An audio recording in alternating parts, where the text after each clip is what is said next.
important problems confronting the country today is that of gasoline rationing.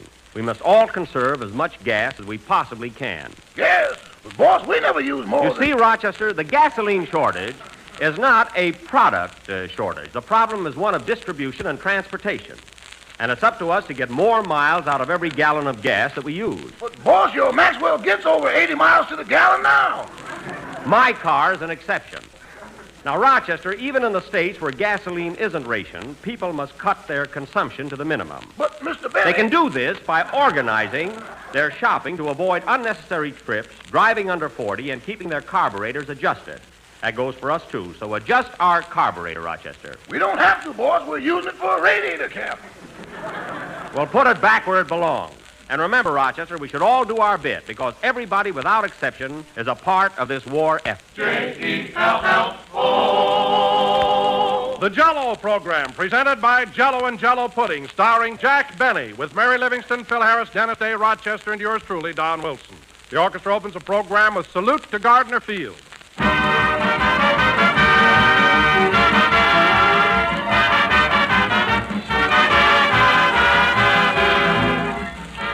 It was more than 40 years ago, friends, that the first package of Jell-O was handed across a counter, carried home, and served to a delighted family.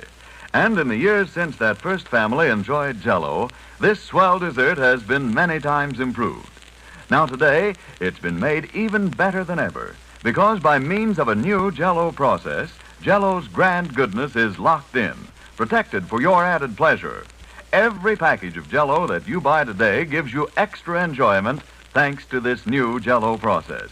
Every radiant, shimmering mold of Jell-O that you serve your family these days is more delightful because Jell-O now brings you a new high in flavor. Gives you Jell-O at its richest, at its very best. Let your next package of Jell-O prove to you that Jell-O's flavor really is locked in. Open the package. Notice that there's no telltale aroma, no sign of escaping flavor. Then dissolve the Jell-O, and out will come Jell-O's captive flavor in a rush of richness.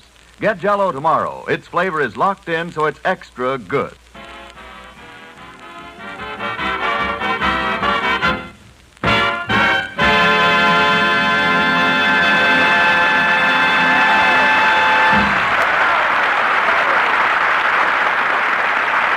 That was Salute to Gardner Field, played by the orchestra. And now, ladies and gentlemen, on his final appearance for Jell-O, we bring you that delicious comedian with the locked-in bankroll, Jack Benny.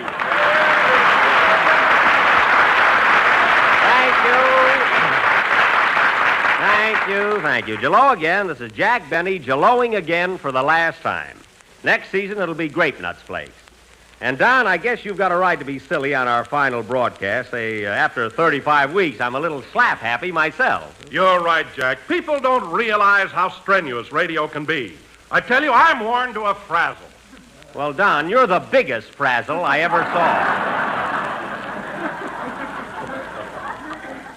Anyhow, we've got a very important sketch tonight, so let's get started. Is everybody here? I am. I don't know about Dennis. I'll go out and get him. You're here now.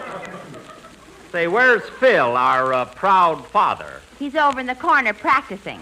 Practicing what? Making three-cornered pants with his handkerchief. Oh, yes. Hey, Phil, come over here. Okay, Jackson, be right with you. And take those safety pins out of your mouth. My goodness, you're certainly getting domestic all of a sudden. Now, fellas, the reason I wanted you here early tonight is because we're going to do a very important sketch. A cavalcade of 8 years with Jell-O. Gee whiz, Mr. Benny, have you really been 8 years with one product? That's right. Remember when you first started out, you had 8 products in 1 year? They hated me then. No kidding, Jackson. Did you have 8 different jobs your first year in radio? Yep. I went on the air for Bixby's Biscuit Batter, Belcher's Buggy Whips, the You Walk Up and We'll Come Down Clothing Company, Happy Hour Auto Courts Incorporated, Corrigan's Classy Corned Beef, the Easy Pull Zipper Company, and Moxley's Mucilage. Ah, those were the days. Moxley's mucilage. I use that all the time on my hair. Mucilage? On your hair? Yeah, mine's not going to fall out like yours did, by golly. Now, wait a minute. Mine hair didn't fall out. It was pulled out by a beautiful waitress in Lincoln, Nebraska. You want to know? Well, let's get going with our big production, fellas, so everybody pay attention. You too, Dennis. Okay, hold my grunion. Put that fish back in your pocket.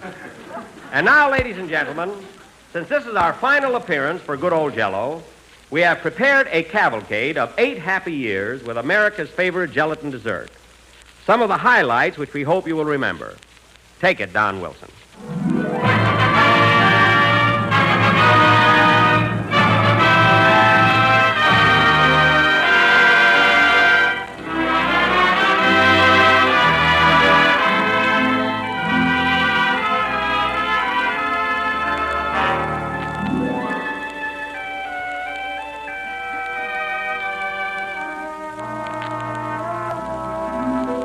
Ladies and gentlemen, during our long and pleasant association with Jell-O, we've had many memorable situations. And one of the outstanding among them was the first time Jack Benny met Rochester. A few years ago, Jack and the whole gang were en route here by train from New York. And Rochester was a Pullman porter. A Pullman porter, if you remember, who didn't know where Albuquerque was.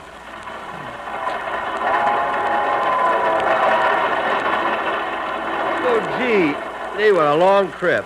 Say, Jack, look out the window. They sure dress funny here in Hollywood. Those are Indians. This is New Mexico. Oh. Hey, Porter. Porter, Yes, sir. what time do we get to Albuquerque? What? Albuquerque. I don't know. Do we stop there? Well, certainly we stop there. My. Hmm. I better go up and tell the engineer about that. Yes, do. What's the name of that town again? Albuquerque. Albuquerque. What they gonna think of next? Albuquerque is a town. You better check on that. I know what I'm talking about. Now, how long do we stop there? How long do we stop where? In Albuquerque. There you go again.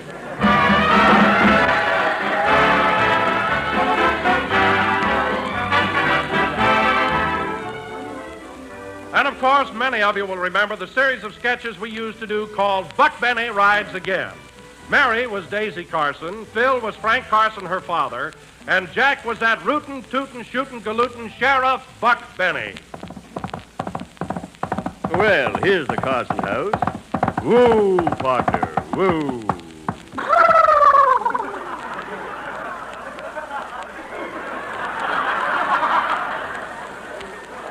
Steady now. Here's an oat to chew while I'm gone. Thanks very much. I got a talking horse, and vaudeville has to be dead. I hope Daisy's home. Come in. Hello, Daisy. Hello, tall, dark, and bow-legged. Well, gal, you wouldn't exactly have any trouble straddling a barrel yourself.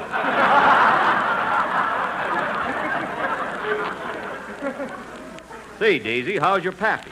Been drinking much lately? Only when a snake bites him. Well. And if they don't, he teases them. By the way, Daisy, where is the old boy? He was papering the room here this morning, and that's the last time I saw him. Gosh, this is new paper, ain't it? Wait a minute, what's that big lump there on the north wall? Here comes Pappy now. Hello, Frank. Hello, Buck. Is the blackout over? What blackout? You papered yourself on the wall. Now listen, Frank. I hear them rustlers stole some of your cows again last night. How many you figure they got? I don't know. Well, look out the window there and tell me how many head of cattle you got left. Can't tell you, Buck. They're facing the other way. And let it go. Well, don't worry, Frank. I'll find them cattle before the sun goes down. Buck Benny rides again.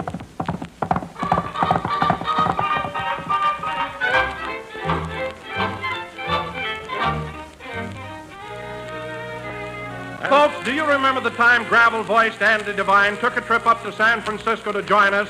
And the next day he told Jack all about it. Well, Andy, I didn't expect you up here in San Francisco. You told me you couldn't make it. Well, I didn't think I could, Buck, but Ma and Pa wanted to come, so I thought I'd treat them to a little vacation. Oh, what did you do, motor up? No, we took the night train. Ma slept in the lower berth, and Pa and me shared the upper. Well, two of you in an upper berth. You must have had trouble getting undressed. Undressed? We couldn't even get our hats off. That must have been awful. Well, we wouldn't have minded that so much, but our dog wouldn't get off the pillow. Oh, your dog was in there, too. My goodness. Yeah, she sure picked a fine time to have pup. Oh, for heaven's sake.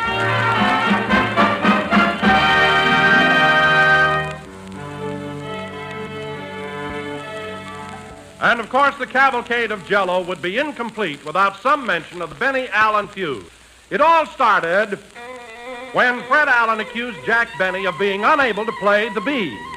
On one of our most memorable programs, it occurred when Jack explained how he had once saved Fred's life years ago in vaudeville. Allen had been rushed to the hospital, and the doctor was telling Jack that his condition was critical. Mr. Benny, when Fred Allen was juggling that cannonball and it dropped on his foot, it severed the femur and part of the tibia. Well, heavens to Betsy. And there's only one thing that can save his life. He must have a blood transfusion immediately. A blood transfusion. Thank you, Butterball. Well, Doctor, if my blood can save Alan's life, I am ready.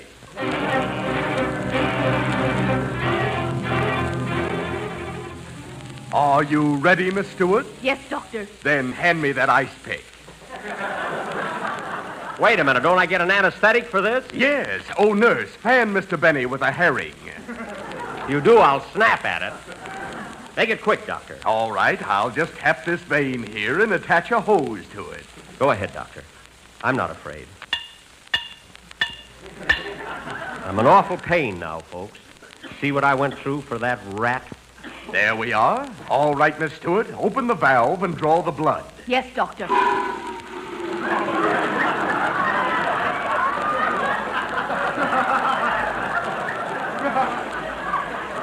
Oh, my goodness.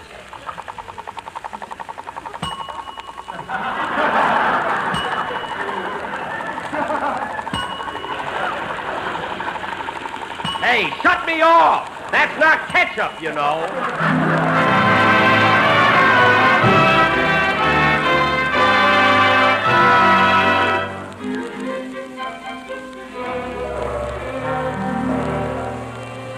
During the last 8 years, the Jell-O program has satirized many great motion pictures. And one of the most successful of these parodies was Lost Horizon, in which Jack played Ronald Coleman's part, that of a man who had found Shangri-La. Remember the scene where Jack met the Grand Lama? Come, my boy, it's growing late, and I've promised to present you to the High Lama. He's 900 years old. 900 years old. Isn't he awful wrinkled? No, we have him pressed once a week.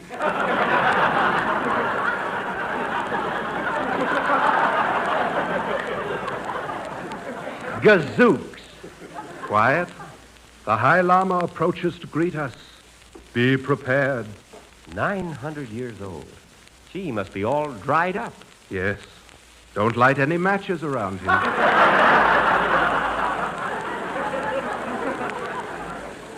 Oh, boy, am I nervous. He will not harm you, my son.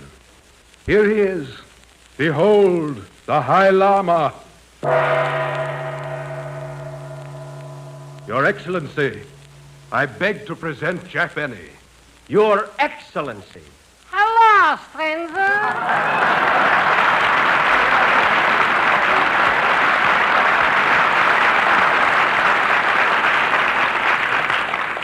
Slapperman. Quiet, I'm a llama now.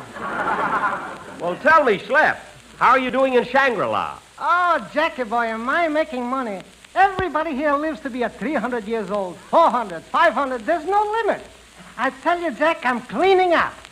What do you do? I sell birthday candles. Birthday candle? You must be making a fortune. Say, is your wife here with you? Who else could make me 900 years old so quick? Oh, that's right. Well, kiddies, I gotta toddle along now to the Shangri-La airport. Oh, do you have an airport here? Yeah, this is where the bummers leave for Tokyo. Oh, yes, I heard about that.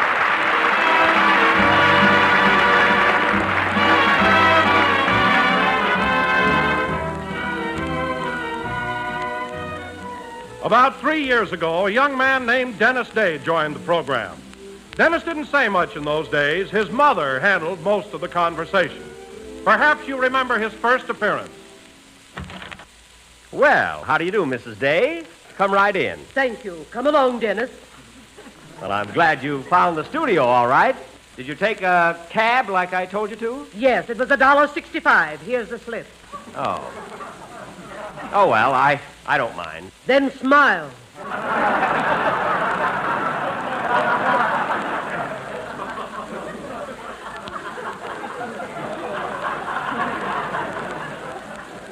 How can a baritone have a tenor for a son?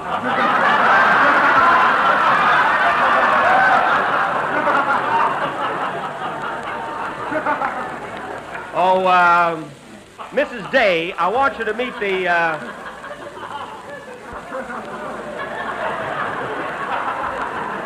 Mrs. Day. Yes. I want you to meet the members of my cast. How do you do? And this is her little boy, Dennis. Say hello to the people, Dennis. Hello to the people. Oh, fine. Now, Dennis. Yes, please?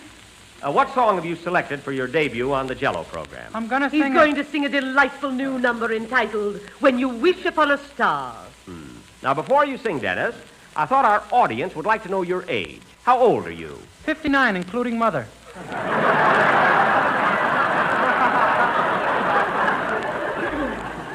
Well, that's not what I meant, but let it go. Now, go ahead, Dennis. We're all anxious to hear you. This is the microphone. How do you do?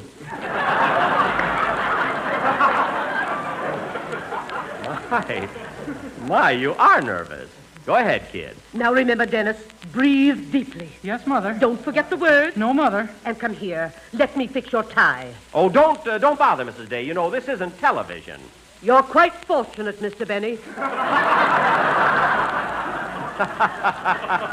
Very good, Mrs. Day. Sing, Dennis. Oh, boy, I'd like to give her a hot foot. When you wish upon a star, makes no difference who you are. Anything your heart desires will come to you. Like a bolt out of the blue, fate steps in and sees you through. When you wish upon a star, your dream comes true.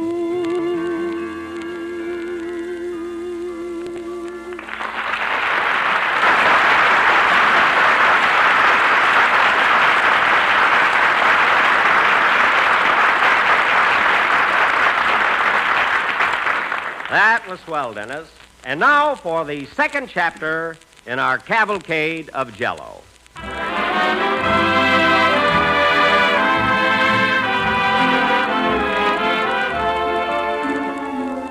I'm sure, ladies and gentlemen, most of you remember the letters and telephone calls that Mary used to get from her mother. One of the most amusing of these calls occurred about 4 years ago when... I'll take it. Hello? Who?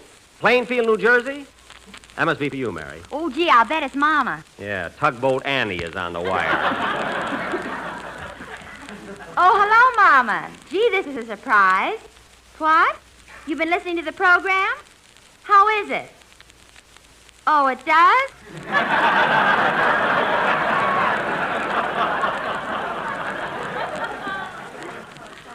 She should be critical.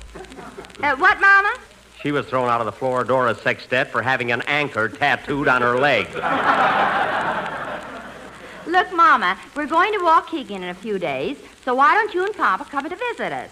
You can see the premiere of Jack's new picture. Oh, I don't know. I'll find out. Jack, are they going to... No, certainly not. No, Mama, no free dishes. Tell her to stay home, Mary. I'll be busy enough this week. Your mother is a character, if I ever...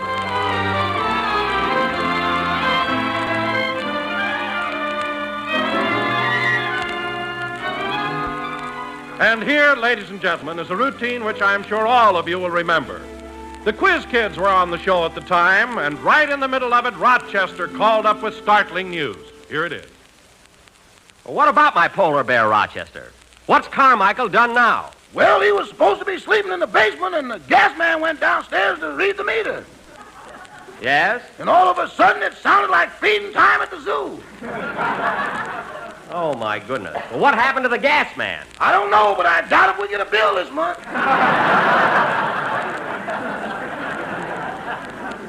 Now, that's silly. Carmichael wouldn't hurt a fly. He was just playing, that's all. Yeah, but where's the man? Stop being so pessimistic. Now, look, I forgot to feed Carmichael this morning, and he must be pretty hungry. Uh-huh.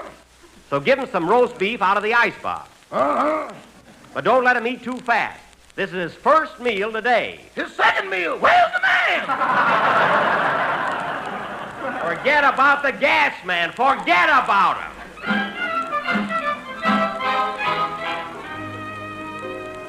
We of the Jell-O gang have made a lot of trips to New York, Palm Springs, Yosemite, and various naval and military posts. But some of our most hilarious moments have been spent right at Jack's home in Beverly Hills. And when we speak of Jack's home, we can't forget Jack's bewildering boarder, Mr. Billingsley. Oh, Jack, here comes your boarder. Oh, yes. I wonder why he's wearing that turban. Hello, Mr. Billingsley. Good afternoon, Mr. Benny. Digging in your garden, I see. Yes, I thought I'd get started early this year. I do hope you plant pistachios. They're delightful. But, Mr. Billingsley, pistachios are nuts. Well, who isn't?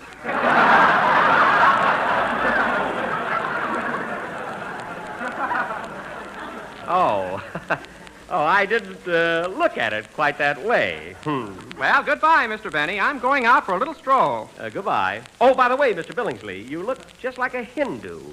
Is that a turban wound around your head? No, that's a bed sheet. I slept like a top last night.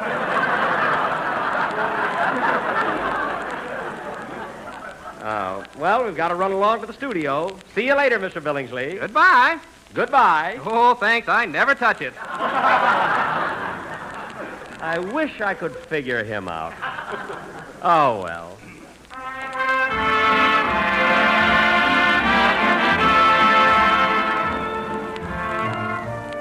And, folks, one episode which many of you will remember and which I personally will never forget was the time I invited Jack over to my house to meet the little woman. But unfortunately, I forgot to telephone her ahead of time. And for weeks afterward, Jack kept saying to me, "Call her up, your wife. Call her up," I said. If I said it once, I said it 5 times. Let's not barge in on the little woman. But no, you had to be a wise guy. Call her up, I said. Call up the little woman.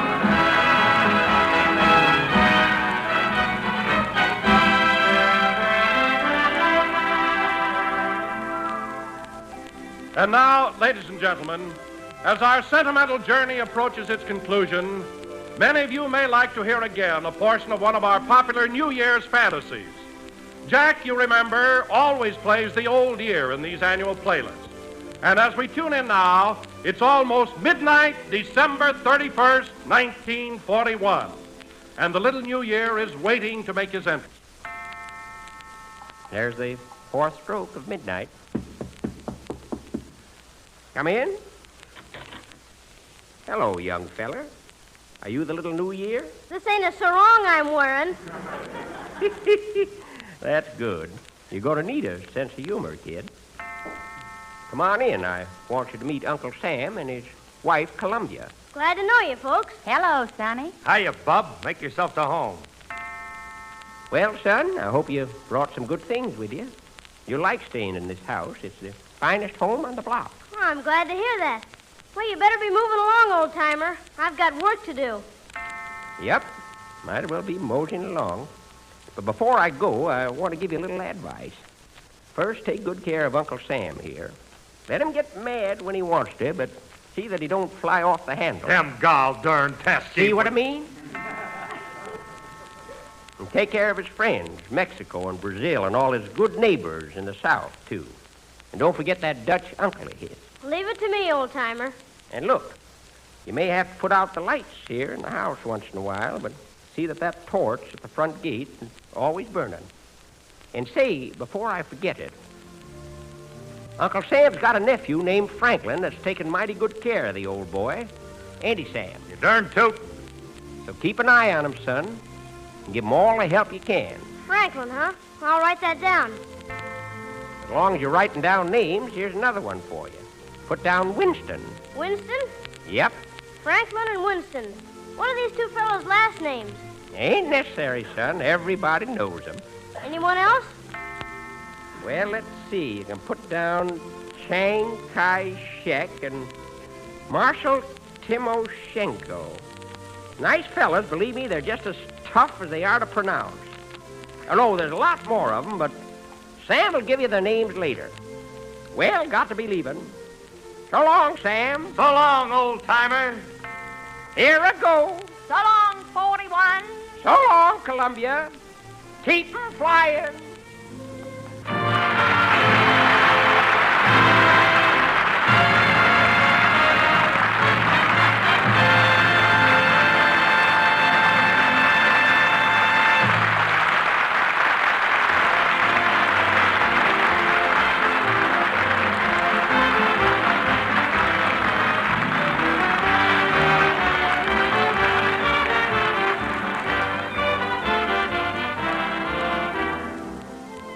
Here's a dessert, friends, that you'll want to add to your favorites the very first time you try them. The name of this treat is Cherry Fruit Pudding, a tempting blend of juicy red cherries, golden grapefruit, and rich tart cherry Jell-O. And what an easy dessert it is to make. Simply dissolve 1 package of Jell-O imitation cherry flavor in 1 pint of hot grapefruit juice and water, and chill until slightly thickened. Next, fold in 1/2 cup each of diced grapefruit sections and seeded fresh cherries halved. Then mold and just see what a hearty welcome this swell dessert gets from the whole family. The tang of fresh, juicy cherries and the sunny flavor of grapefruit combine beautifully with the delightful goodness of bright crimson cherry Jell-O. So try it soon. Tomorrow, order cherry Jell-O and be sure you get genuine Jell-O, because Jell-O's flavor is locked in for your added enjoyment.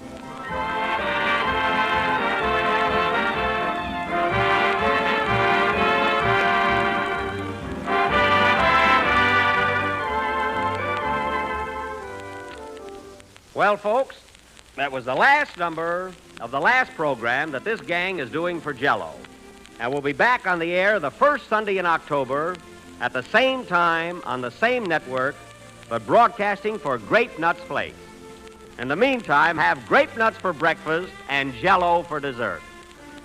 Now, before I go, I'd like to thank all of our listeners, my cast, my sponsors, and my writers, Bill Morrow and Ed Boulogne, for their splendid cooperation and support. Good night, folks. See you in October.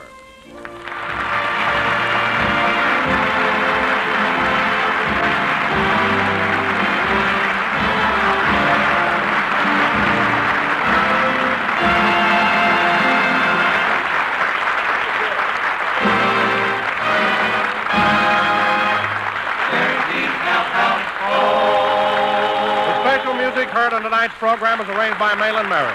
The Jell-O program is broadcast each week by shortwave to our armed forces throughout the world. The same folks who make Jell-O make Jell-O puddings.